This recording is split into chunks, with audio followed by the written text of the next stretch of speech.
안녕하세요. 코인우먼입니다. 오늘은 2023년 8월 30일 수요일입니다. 구독과 좋아요, 알림 설정 정중히 부탁드리며 오늘 영상 시작하겠습니다. 오늘 가장 큰 소식은 역시나 그레이스케일과 SEC 소송 판결입니다. 8월 15일경부터 소송의 판결이 오늘 내일 날 것처럼 계속해서 기다림과 기대감의 연속이었습니다. 기쁘게도 미국 연방항소법원은 만장일치로 SEC에게 비트코인 현물 ETF 전환 신청 반려를 취소하고 재검토 명령을 내렸습니다. 이것이 바로 판결문인데요. 항소법원 판사가 어떻게 결론을 내렸는지 판결문 결론만 간단히 공유드리겠습니다. 자의성과 변덕을 피하기 위해서는 유사한 사건을 유사하게 취급해야 한다는 기본 원칙이 있다. 그레이스케일 측은 관련 규제 요인 전반에서 비트코인 현물 ETP와 선물 ETP가 유사하다는 상당한 증거를 제시했다. 반면 위원회 SEC는 그레이스케일이 제안했던 비트코인 선물 ETP는 승인을 했고 현물 ETP는 승인하지 않았는지 그 이유를 제대로 설명하지 못했다.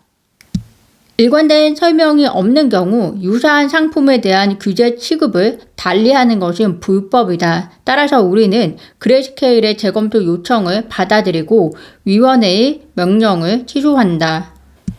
판결문에서는 ETP라고 표현했지만 저는 혼선을 줄이기 위해서 일단은 ETF로 표현을 하겠습니다. 한마디로 판결문에서 이야기하는 것은 SEC가 그레이스케일에게 승인해 줬었던 선물 ETF와 그리고 그레이스케일에게 반려했던 현물 ETF 두 상품은 비슷해 보이는데 만약 반려를 해야 했다면 그에 충분한 근거와 설명이 있어야 하는데 없다는 것이고요. 이번 그레이스케일 건에서도 판사는 자의성과 변덕이라는 말을 SEC에게 썼었고요. 리플 소송에서도 위선이라는 표현을 썼던 만큼 이쯤 되면 최근 SEC 소송에 대한 접근 방법이 얼마나 무능력한지 짐작하실 수 있을 것 같습니다. 그래서 비트코인이 어젯밤 11시경부터 상승하기 시작해서 약 5% 급등을 보이다가 지금은 횡보를 유지하고 있습니다.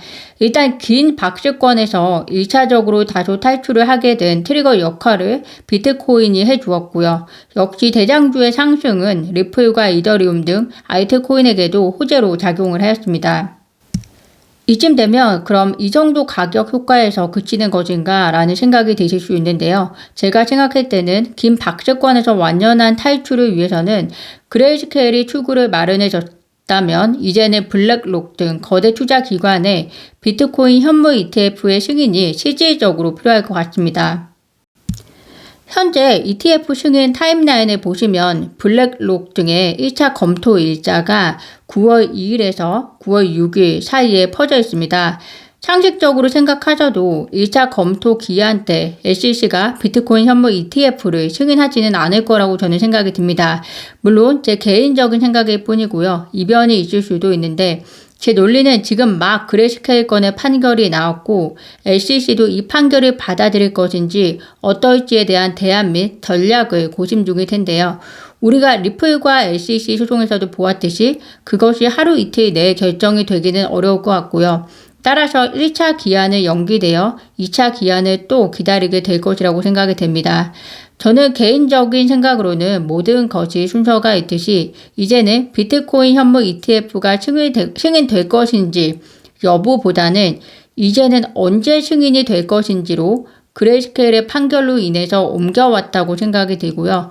비트코인 현물 ETF 승인 가능성이 높은 현 시점에서는 2023년보다는 2024년 초가 더 가능성이 있지 않을까 생각이 듭니다. 현물 ETF는 SEC 승인을 통해서 진행이 되는 것이기 때문에 적법 절차에 의해서 승인 프로세스를 밟는다면 비트코인 이후에 리플 XRP와 이더리움도 알트코인 역시도 가능한 일인데요. 이에 대한 설명이 기사에 잘 나와 있어서 공유를 드리면요. ETF는 코인의 증권성 논란과 무관하다. 그 자체가 증권거래소에 상장돼 거래되어 있는 주식이기 때문이다. ETF 안에 금, 원유, 다른 주식 등을 담는 구조다. 따라서 리플, 솔라나 등 다른 알트코인을 기초자산으로 하는 ETF도 이론적으로 가능하다. 복수의 코인을 담는 ETF도 설계할 수 있다. 법원의 이번 판결은 월가 자산 운용사들의 상상력을 자극하기에 충분하다. 새로운 먹거리를 찾는 월가에서 수요가 있는 코인을 ETF에 담아 상품화한다면 이번 판결이 그 촉매 역할을 할 것으로 보인다.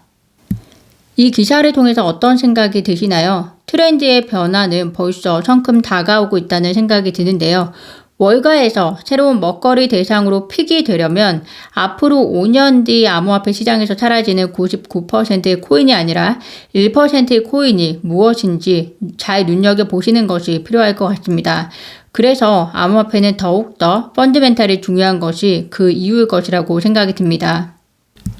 어제도 제가 영상 마지막에서 블랙록은 무엇을 바라고 있는 것일까요? 라는 멘트로 영상을 마무리를 했습니다. 블랙록은 시간이 걸리더라도 이 트렌드의 변화를 아마 인지를 하고 있었을 겁니다. 그래서 그레이스케일 소송건이 끝이 나면 자기 차례가 올 거라는 것을 조용히 기다리고 있을 텐데요. 말씀드렸던 것 같이 4개의 대형 비트코인 채굴 기업의 두 번째 주주일 뿐만 아니라 현물 ETF 신청을 해두고 야심차고 조용하게 기다리고 있을 것이라는 생각이 듭니다. 채굴 기업 가치 상승으로 돈을 벌고 또 현물 ETF 신청이 받아들여지면 돈을 벌고 지금 가장 들뜬 사람은 이분이 아닐까라는 생각이 듭니다. 그레이스케일과 SEC 소송 판결 이후에 SEC 행보에 대해서는 3가지 정도의 옵션이 있을 것 같습니다. 한 가지는 이번 항소 판결을 받아들이는 것, 다른 하나는 45일 이내에 항소하는 것, 마지막으로 항소가 받아들여지지 않으면 90일 이내에 연방대법원으로 소송을 끌고 갈 수 있을 것 같은데요. 구독자분들은 SEC가 어떤 선택을 할 것이라고 생각을 하시나요? 한 법률 전문가는 다음과 같이 이야기를 합니다. SEC가 항소 법원의 결정에 대해서 ETF를 반대하는 입장에서 우아한 퇴장을 선택할 것이라는데요. 그 말은 즉 우리는 동의하지는 않지만 우리는 법의 지배를 따르고 있다라는 겁니다.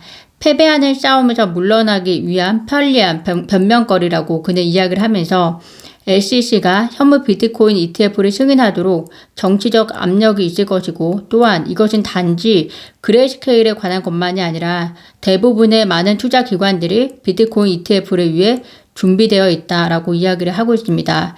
어떻게 결론이 날지는 좀 더 지켜봐야 될 것 같고요.